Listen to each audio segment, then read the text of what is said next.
You wake up one morning and the performance finally collapses. You have been trying so hard to be happy, to maintain that brightness, to feel the way you are supposed to feel, and suddenly, in a moment of terrible clarity, you understand that you have been living a lie. Not a small lie, not the kind you can laugh off, but a foundational lie that has structured your entire existence. You have organized your life around the pursuit of happiness, made countless decisions to bring yourself closer to it, sacrificed parts of yourself to maintain it, and now, in this moment, you see that happiness was never what you needed at all. It was a comfortable story you told yourself, a culturally approved goal that kept you busy, kept you striving, kept you from asking the harder questions about what it actually means to be alive. And now that you see through it, you cannot unsee it. The emperor has no clothes, and you are standing there wondering how you believed the illusion for so long, wondering what you are supposed to do now that the central organizing principle of your life has revealed itself to be hollow. This realization does not come gently. It comes with a kind of vertigo, a disorientation that shakes everything. Because if happiness was the goal and happiness is not enough, then what was it all for? All those years of positive thinking, of gratitude journals, of trying to reframe every difficulty into a lesson, of pushing away the darker feelings, of maintaining the right attitude. You did what you were told, you worked on yourself, you practiced mindfulness, you pursued your passions.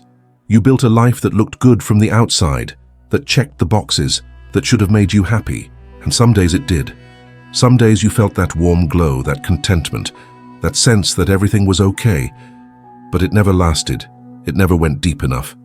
And underneath it all, there was always this nagging sense that something was missing, something essential, something you could not name because you had been taught that happiness was the answer to every question.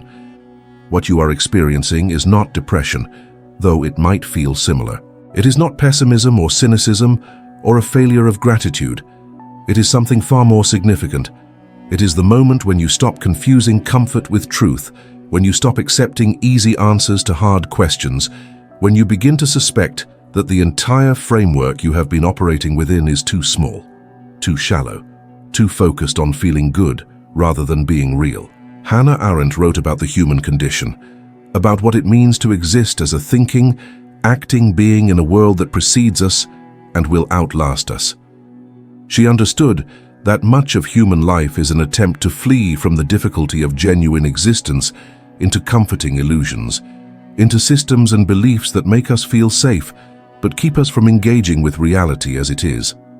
The happiness ideology is one such illusion, and you are in the process of waking up from it. Let us be clear about what happiness is. Happiness is a feeling, a state of emotional well-being that arises when conditions align favorably. It is pleasant, it is desirable, it is something humans naturally seek. But somewhere along the way, particularly in modern Western culture, happiness became more than just a feeling. It became the ultimate goal, the measure of a life well lived, the standard by which we judge ourselves and others. We ask, "Are you happy?" We say, "I just want to be happy." We make major life decisions based on whether they will make us happy. We have turned a temporary emotional state into a permanent destination, a place we are supposed to reach and stay. And this transformation, this elevation of happiness to the status of life's purpose, is where the lie takes root. Because happiness, by its very nature, is conditional and temporary.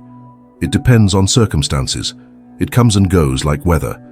You can be happy in the morning and miserable by evening. You can be happy in one area of your life and deeply dissatisfied in another. Happiness is responsive to conditions, which means it is always at the mercy of change.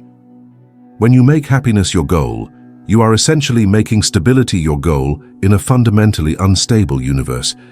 You are trying to hold on to something that cannot be held, to freeze a moment that must inevitably melt. And so you find yourself in a constant state of pursuit, always chasing the next thing that might make you happy, always trying to avoid the things that might take your happiness away, always performing emotional labor to maintain a state that is inherently impermanent.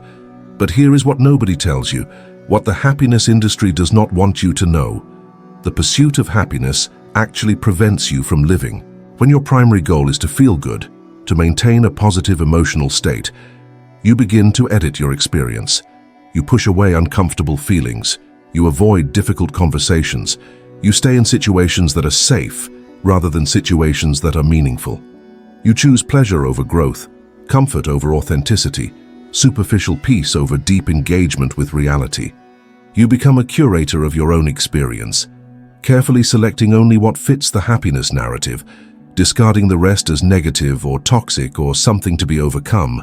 And in this process, you lose touch with vast territories of human experience that are essential to being fully alive.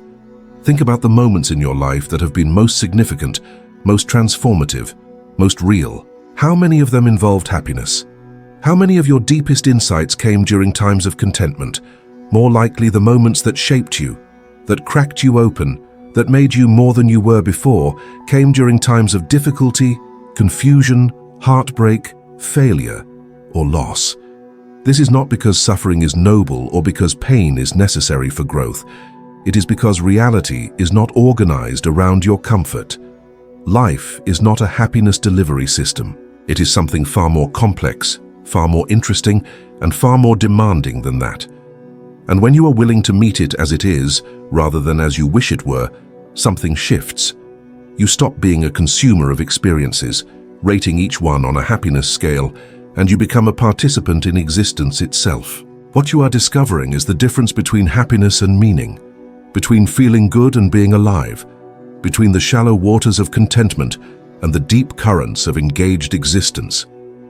Arendt distinguished between different aspects of the human condition, between labor and work and action, between the private and the public realm, between thinking and doing. She understood that humans are not simply pleasure-seeking machines, that we have capacities and needs that go far beyond comfort. We need to think, to act, to create, to participate in the world, to leave a mark, to matter. We need to grapple with difficult questions, to face hard truths, to be challenged and stretched and sometimes broken open. These needs are not served by the pursuit of happiness. In fact, the happiness obsession often actively undermines them. When you organize your life around happiness, you develop a kind of allergy to difficulty. Anything that threatens your emotional equilibrium becomes something to be avoided or fixed or reframed. You lose the capacity to simply be with what is, to let experience move through you without immediately judging it as good or bad, desirable or undesirable. You become fragile, brittle, constantly maintaining a state that requires enormous energy to sustain. And paradoxically, this makes you less happy, not more, because you are always aware of the gap between how you feel and how you think you should feel.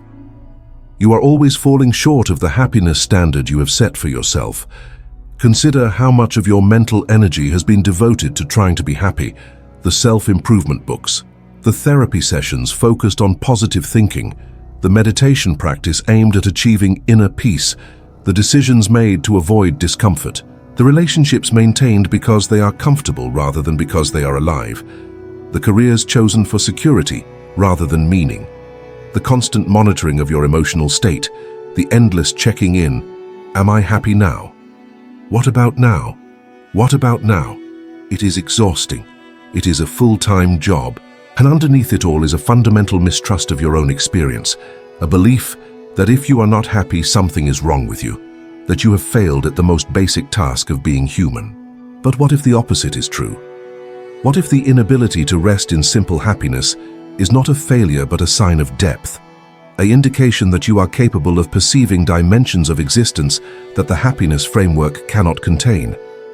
What if your dissatisfaction, your restlessness, your sense that something is missing is actually your psyche's way of telling you that you are bigger than happiness, that you need more than comfort, that you are being called towards something more demanding and more real? If this perspective is opening something up for you, consider subscribing. I explore these territories every week, and I would love to have you along for the journey. The comfortable lie of happiness is that it tells you that you can feel good all the time if you just do the right things, think the right thoughts, have the right attitude. This is demonstrably false. You cannot feel good all the time because feelings are responses to reality. And reality includes loss and change and death and suffering and all the things that do not feel good. But the happiness ideology does not accept this. It promises that you can overcome these realities through the right practices, the right mindset, the right life choices. And when you inevitably fail to maintain constant happiness, it tells you that you are doing something wrong, that you need to work harder on yourself, that you have not yet found the right technique or teacher or truth. This creates a vicious cycle. You feel bad about feeling bad. You judge yourself for not being happy. You become anxious about your lack of contentment. You feel guilty for your ingratitude. You worry that something is fundamentally broken in you because happiness seems so elusive. And all of this additional suffering is self-generated, created by the gap between your actual experience and the experience you have been taught you should be having. The happiness lie does not just fail to deliver happiness, it actively creates misery by making your natural human responses to difficulty into problems that need to be solved. I know many of you watching this have been carrying this alone, this sense that you are somehow failing at life because you cannot seem to just be happy. You look around and everyone else seems to have figured it out, to have found that magical state of contentment. And you wonder what is wrong with you. You have tried so hard, you have done all the things. You have worked on your mindset, practiced gratitude, chosen positivity, and still underneath it all there is this hollow feeling, this sense that the happiness project is not working, that maybe it was never going to work. So let me ask you directly, how long have you been trying to be happy? When did you first realize that all your efforts were not delivering what they promised? I want you to share in the comments, not because I need engagement, but because someone else watching this needs to see your words. They need to know they are not alone in this realization. And if you cannot find the words right now, if it feels too complex to articulate, just type this: I have been trying so hard. That is it. Just those 5 words. Because when you do, you create permission for others to acknowledge their own exhaustion with the happiness pursuit. Your honesty, your willingness to admit that the emperor has no clothes, it helps break the illusion that keeps all of us trapped. So comment below. Tell me what happened when you realized happiness was not enough. I read every single one, and I promise you, you are not the only one seeing through this lie. What lies beneath the happiness pursuit is usually something far more important. A genuine human need that has been misidentified and misdirected. You think you need to be happy, but what you actually need is to feel real, to be engaged, to matter, to be connected to something larger than your own comfort. You think you need to feel good, but what you actually need is to feel alive, even when aliveness includes difficulty and challenge and pain. You think you need to achieve a state of emotional equilibrium, but what you actually need is to stop being at war with your own experience, to stop judging every feeling as good or bad, to stop trying to control and curate and optimize every moment of your existence. Arendt wrote about the human capacity for new beginnings, for what she called natality, the ability to start something new in the world. This capacity is not about happiness. It is about action, about stepping into the unknown, about taking risks, about making your mark on reality. When you are focused on happiness, you cannot fully exercise this capacity because new beginnings are inherently uncertain, and uncertainty threatens happiness. To act in Arendt's sense is to expose yourself to the responses of others, to consequences you cannot predict, to the possibility of failure and loss. It is to leave the safe harbor of private contentment and enter the public realm where things actually happen, where you actually matter, where you can actually change something. The happiness obsession keeps you in the private realm, focused inward on your own emotional state, constantly checking the temperature of your feelings. It makes you a spectator of your own life rather than a participant in the world. You become someone who experiences things rather than someone who does things. You consume rather than create. You optimize rather than risk. You protect rather than expose. And in this protective crouch, this constant effort to maintain your happiness, you miss the very things that make life worth living, the moments of genuine connection, the challenges that stretch you, the projects that demand everything you have, the loves that break you open, the losses that show you what matters, the failures that teach you who you are. When you let go of happiness as the goal, something remarkable happens. You do not become miserable. You become available. Available to the full spectrum of human experience. Available to depth and complexity and paradox. Available to be moved and changed and transformed. You stop performing emotional labor and start simply experiencing what is. You stop editing your life for happiness and start living it for reality. And in this shift, in this willingness to meet life as it is rather than as you wish it were, you often find something that happiness could never provide, a sense of being fully present, fully engaged, fully here. This is not about embracing suffering or glorifying pain or becoming a pessimist. It is about recognizing that the goal of life is not to feel a particular way, but to be awake to what is, to participate fully in existence, to bring your capacities to bear on the world, to think and act and create and connect without the constant overlay of emotional evaluation. It is about trusting that you can handle all of your experience, not just the pleasant parts, that you are strong enough and vast enough to hold complexity and contradiction and difficulty without needing to immediately resolve everything into happiness. Think about the people you most admire, the lives you find most compelling. How many of them are characterized by constant happiness? More likely, they are characterized by engagement, by commitment, by willingness to face difficulty for the sake of something that matters. They are people who have said yes to life in all its dimensions, who have not protected themselves from hardship, who have allowed themselves to be used up in service of something beyond their own comfort. They have not made happiness their goal. They have made meaning their compass, authenticity their practice, contribution their measure. And in doing so, they have often found a kind of fulfillment that happiness can never touch, a sense of having lived, of having mattered, of having been fully here. The day you realize happiness was just a comfortable lie is not the day your life gets worse. It is the day your life gets real. It is the day you stop being a character in a story about achieving happiness and become a human being engaged with existence. It is the day you stop treating your life like a problem to be solved and start treating it like a reality to be inhabited. It is the day you give yourself permission to feel what you feel, to want what you want, to struggle with what you struggle with, without the overlay of judgment about whether it is making you happy. This does not mean you stop wanting pleasant experiences or enjoying good feelings. It means you stop organizing your entire existence around the pursuit of one particular emotional state. You stop making decisions based primarily on whether they will make you happy. You stop evaluating your day, your relationships, your life by the happiness metric. You start asking different questions. Is this meaningful? Is this true? Is this alive? Am I growing? Am I contributing? Am I here, really here, or am I just trying to feel good? The transition from happiness as goal to presence as practice is not always smooth. There is a period of disorientation, of not knowing what you're doing anymore if you are not trying to be happy. The happiness framework, for all its flaws, provided structure and direction.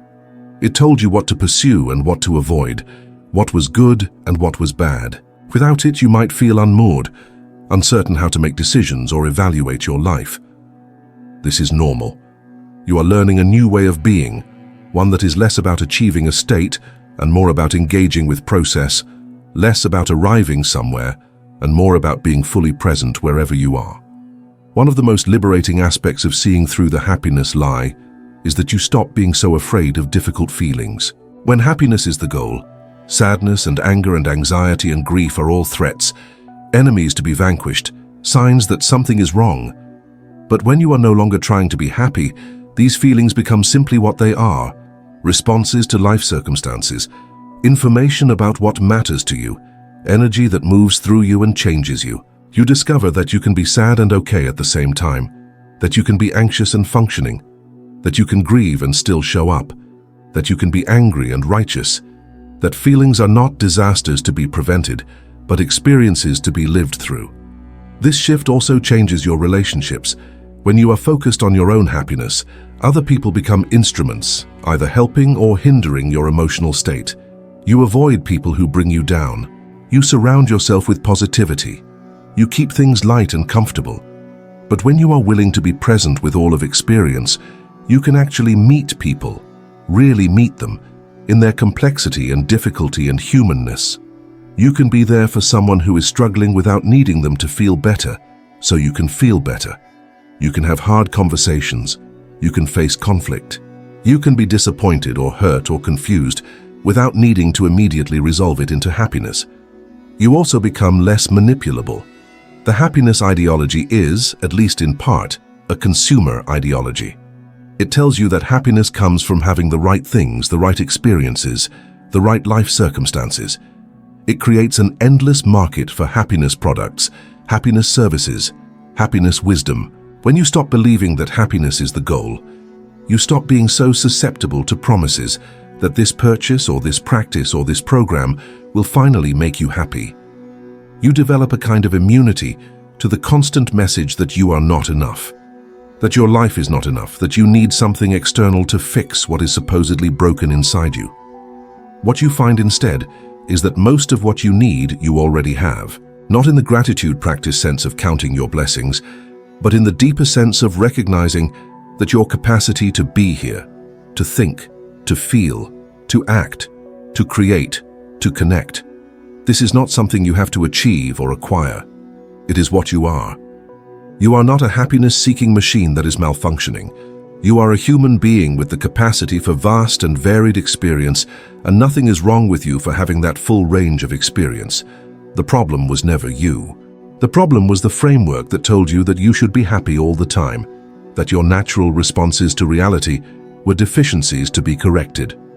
Arendt understood that thinking is dangerous, not thinking in the sense of problem-solving or strategizing, but thinking in the deeper sense of examining, questioning, reflecting on what we take for granted. Thinking unsettles. It questions foundations. It reveals assumptions. It makes the familiar strange and the comfortable uncomfortable. The realization that happiness is a lie is the result of this kind of thinking, this willingness to examine what you have been told and to compare it honestly with your actual experience. And once you start thinking in this way, you cannot stop. You start to question other comfortable lies, other unexamined assumptions, other stories you have been telling yourself about what life is supposed to be. This is both liberating and demanding. Liberating because you are no longer bound by narratives that do not fit your reality.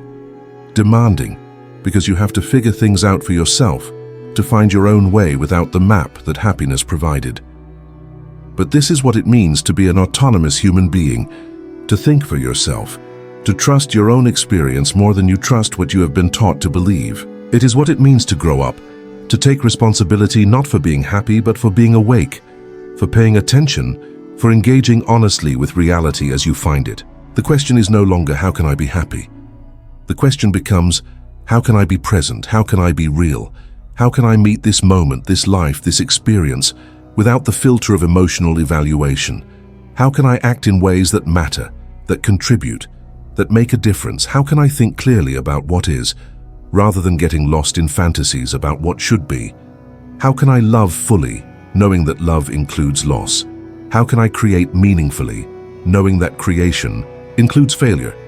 How can I connect authentically, knowing that connection includes conflict? How can I live, really live, without the safety net of happiness to catch me? These are harder questions. They do not have simple answers. They require ongoing attention and adjustment and willingness to be uncomfortable. But they are real questions, questions that lead somewhere, questions that open up rather than close down, questions that make you more rather than less. The happiness question, by contrast, leads nowhere. It loops back on itself endlessly. Am I happy? How can I be happier? Why am I not happy? It is a treadmill that goes nowhere, a maze with no exit, a project that can never be completed because happiness, by its nature, is impermanent and conditional. When you stop trying to be happy, you might find that you experience more moments of something like happiness, but it is different now. It is not the goal, not the achievement, not the destination.